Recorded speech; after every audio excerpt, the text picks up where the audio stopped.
जय Hind to all students. आज हम विषय हिंदी कक्षा 7th के लिए पार्ट 3 पढ़ेंगे हिंदी का, जिसका नाम है सत्यवादी राजा हरिश्चंद्र। हम सब जानते हैं कि हमारी भारत भूमि पर ऐसे कई महापुरुष, ऐसे महान विद्वान जिन्होंने जन्म लिया, जिनको आज भी हम जानते हैं, जिनके नाम को आज पूरी दुनिया जानती है। तो इनमें से ही एक थे राजा हरिश्चंद्र, जो किसके लिए प्रसिद्ध थे? सत्यवादी, मतलब कि सत्य बोलने के लिए वो प्रसिद्ध थे, जिसकी वजह से उन्हें आज भी सब जानते हैं। तो चलिए, आज की हमारी कहानी सत्यवादी राजा हरिश्चंद्र पर आधारित है। तो चलिए सुनते हैं कहानी। तो चलिए बच्चों, शुरू करते हैं हमारी कहानी। एक बार की बात है, और ये जो कहानी है ये सत्य है ना, ये सच है, ये सच में इस पृथ्वी पर हुआ था, है ना। एक बार की बात है जब महर्षि विश्वामित्र जी की कृपा से सशरीर, मतलब शरीर के साथ स्वर्ग को जाने वाले और वहाँ से देवताओं द्वारा गिराए जाने पर बीच में ही स्थित रहने वाले महाराज त्रिशंकु का ये घटना है जो बहुत ही प्रसिद्ध है। एक जो ऋषि हुआ करते थे विश्वामित्र, जिनका नाम था, उनके एक शिष्य थे, उनका नाम क्या था? महाराज त्रिशंकु। उनकी जो ये घटना है ये सभी जानते हैं, ये बहुत पुरानी घटना है और ये प्रसिद्ध भी है कि विश्वामित्र जी ने उन्हें आशीर्वाद दिया था। उनकी भक्ति और सेवा देखकर उन्हें अपने शरीर के साथ ही उन्हें स्वर्ग जाने के लिए उन्होंने वरदान दिया था। तो जैसे ही वो स्वर्ग जाते हैं, लेकिन देवता वहाँ से उन्हें वापस नीचे गिरा देते हैं और वो बीच में ही स्थिर हो जाते हैं। तो ऐसे ही जो त्रिशंकु थे, उनके पुत्र थे महाराज हरिश्चंद्र। राजश्री हरिश्चंद्र इन्हीं के पुत्र थे, त्रिशंकु के पुत्र। ये प्रसिद्ध दानी थे, भगवत भक्त थे तथा धर्मात्मा थे। हरिश्चंद्र जो राजा थे वो बहुत ही धर्मात्मा थे, दानी थे। इनके राज्य में कभी भी अकाल नहीं पड़ता था, महामारी भी नहीं फैलती थी और दूसरे कोई प्राकृतिक आपदा भी नहीं होती थी, कोई वहाँ पर दूसरी विपदाएं नहीं आती थी और प्रजा हमेशा खुशी और प्रसन्न रहती थी और प्रजा भी धर्मपरायण थी। राजा जो भी आज्ञा देते उसका अच्छे से पालन करती थी और पूरा जो राज्य था वो अच्छे से चल रहा था। एक बार महाराज हरिश्चंद्र की सत्यनिष्ठा तीनों लोकों में पूरी अच्छी तरह से फैल गई थी, सभी प्रसिद्ध हो गई थी। उनकी जो सत्यनिष्ठा थी, सत्य बोलने की या धर्मपरायण की जो उनका धर्म था, उसे पूरे विश्व में विख्यात हो गए। एक दिन देवर्षि नारद ने महाराज की प्रशंसा सुनकर देवराज इंद्र को उससे जलन होने लगी। हरिश्चंद्र की ऐसी सत्यपरायणता देखकर जब नारद जी ने इंद्र को ये बताया कि महाराज हरिश्चंद्र हैं, वो तो तीनों लोकों में प्रसिद्ध हो गए हैं और वो सत्य के लिए इतने पाबंद हैं कि कोई भी उन्हें उनकी बराबरी नहीं कर सकता। तो ये जब इंद्र ने सुना तो उसे जलन होने लगी हरिश्चंद्र से। तो उन्होंने क्या किया कि उन्होंने हरिश्चंद्र जी से परीक्षा लेने की सोची और इसके लिए उन्होंने किसको तैयार किया? उनके गुरु को ही तैयार किया। उनका गुरु कौन थे? विश्वामित्र जी। उनको तैयार किया कि आप हरिश्चंद्र की परीक्षा लो, क्योंकि वो सत्य बोलते हैं। तो जो सत्य लोग होते हैं, धार्मिक लोग होते हैं, उनकी परीक्षा भी ज़्यादा ही होती है, तभी वो अपनी परीक्षा में पूरी तरह से पास होते हैं, जब भी वो निखरते हैं। तो ऐसा ही किया विश्वामित्र जी ने अपने तप के प्रभाव से, अपनी तपस्या के बल पर राजा हरिश्चंद्र के सपने में आकर ही उनसे उनका सारा राज्य दान में मांग लिया और दूसरे दिन वो अयोध्या जाकर उनसे राज्य मांग लिया। अब सत्यवादी राजा हरिश्चंद्र ने अपने सपने में ही उसे सच माना कि मैंने सपने में विश्वामित्र को अपना सारा राज्य दान दे दिया। ये उन्होंने अपने सपने में सच मान लिया और उन्होंने ये सब दान कर दिया, अपना सारा राजपाट, सभी राजसी वैभव सब दान कर दिया विश्वामित्र जी को। लेकिन दूसरे दिन क्या होता है, जो विश्वामित्र होते हैं वो स्वयं राज्य में आ जाते हैं हरिश्चंद्र के पास और उनसे दक्षिणा मांगने लगते हैं। अब राजा हरिश्चंद्र जो कल ही पृथ्वी के छत्रपति सम्राट थे, मतलब पूरी पृथ्वी के एक अकेले ही सम्राट थे, वो क्या हो गए थे? अब कंगाल हो गए थे, क्योंकि उनके पास अब दान देने के लिए तो कुछ भी नहीं बचा था, क्योंकि उन्होंने सारा राज्य अपना ये विश्वामित्र जी को दान में दे दिया था सपने में ही। अब उनके पास कुछ भी नहीं बचा था देने के लिए। अब विश्वामित्र जी जब आते हैं राज्य में और हरिश्चंद्र को कहते हैं कि मुझे दक्षिणा भी दो, दान तो तुमने दे दिया लेकिन अब मुझे दक्षिणा भी चाहिए अलग से। तो अब कंगाल हो गया पूरा राजा, अब उसके पास तो कुछ भी नहीं था देने के लिए। तो फिर उन्होंने क्या किया? उन्होंने अपने बेटे रोहिताश्व जिसका नाम था और उनकी पत्नी जिसका नाम था शैव्या, उन दोनों को भी दान में दे दिया। और राजा ये सब दान करके काशी में रहने वाले थे कि अब मैंने यहाँ सब जो त्याग कर दिया है अब इसको छोड़ छाड़ कर मैं काशी में ही रहूँगा। अब उनके पास दक्षिणा देने के लिए तो कुछ भी नहीं था, तो फिर उन्होंने अपने बेटे और अपनी पत्नी को ही उन्होंने ब्राह्मण को बेच दिया, और बेचने के बाद जो भी मिला वो उन्होंने विश्वामित्र जी को दक्षिणा में दे दिया। अब उनके पास जितना उन्होंने दिया वो भी विश्वामित्र की दक्षिणा के लिए पर्याप्त नहीं था। अब विश्वामित्र जी ने कहा कि इससे मेरी पूर्ति नहीं होगी, मुझे दक्षिणा और चाहिए। तो फिर अब राजा हरिश्चंद्र क्या करते, उनके पास तो और कुछ भी नहीं था, तो फिर उन्होंने क्या किया कि उन्होंने अपने आप को भी बेच दिया, काशी के एक चांडाल को बेच दिया। चांडाल कौन होता है? जो शमशान में लाशों को जलाता है ना, उसे चांडाल कहते हैं। तो हरिश्चंद्र ने काशी के एक चांडाल को अपने आप को बेच दिया, और उससे जो उन्हें मिला वो उन्होंने जो विश्वामित्र जी थे उनको दक्षिणा देकर उन्हें संतुष्ट किया। इस तरह से उन्होंने अपना जो सत्यनिष्ठा या धर्म था उसका पालन किया। लेकिन इतना सब कुछ होने के बाद भी कोई अपने आप को बेच दे, अपने बच्चे और पत्नी को ही बेच दे, इतना महान कोई हो सकता है क्या?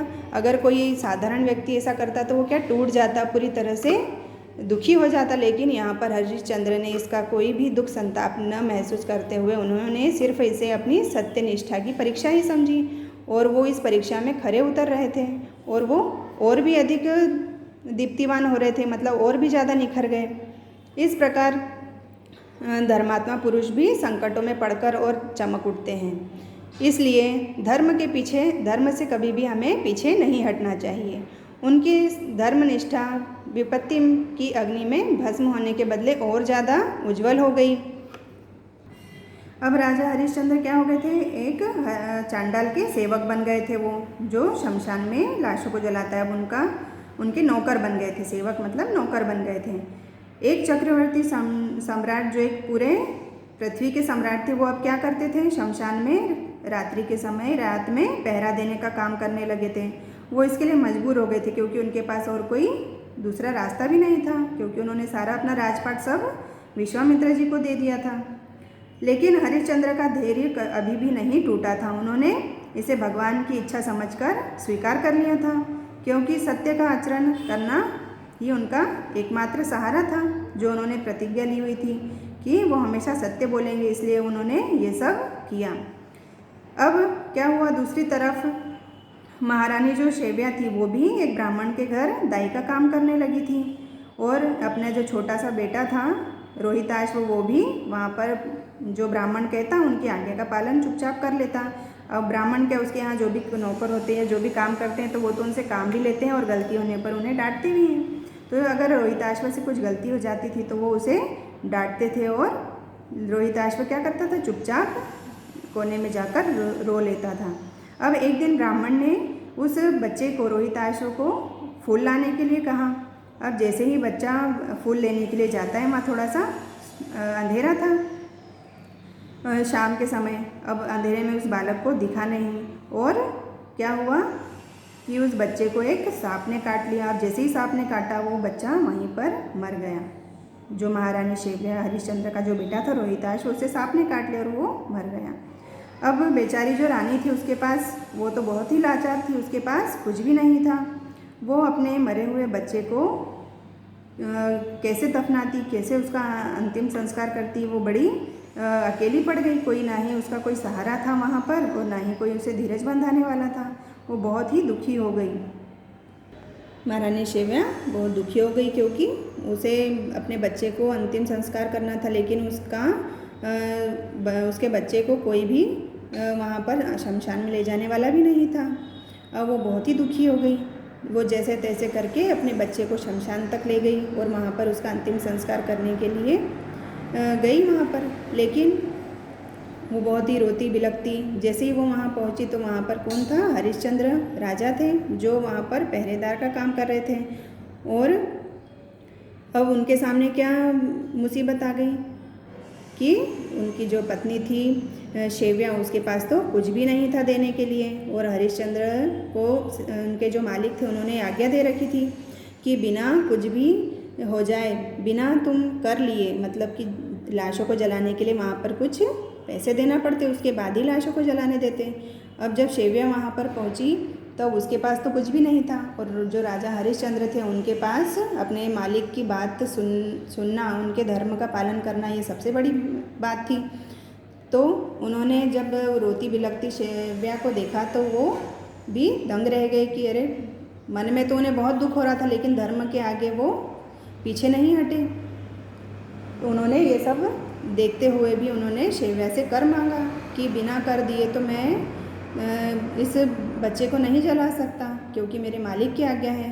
तो शैव्या ने रोते बिलखते हुए जैसे भी अपने आप को संभाला, और हरिश्चंद्र ने भी उन्हें कहा कि ये तो मेरा धर्म है, अब मैं भी जब अपने धर्म के लिए अपना पूरा राज्य छोड़ दिया, मैंने तुम्हें भी छोड़ दिया, अब इसके लिए मैं अपना धर्म नहीं छोड़ सकता, इसलिए तुम्हें कर तो देना ही पड़ेगा।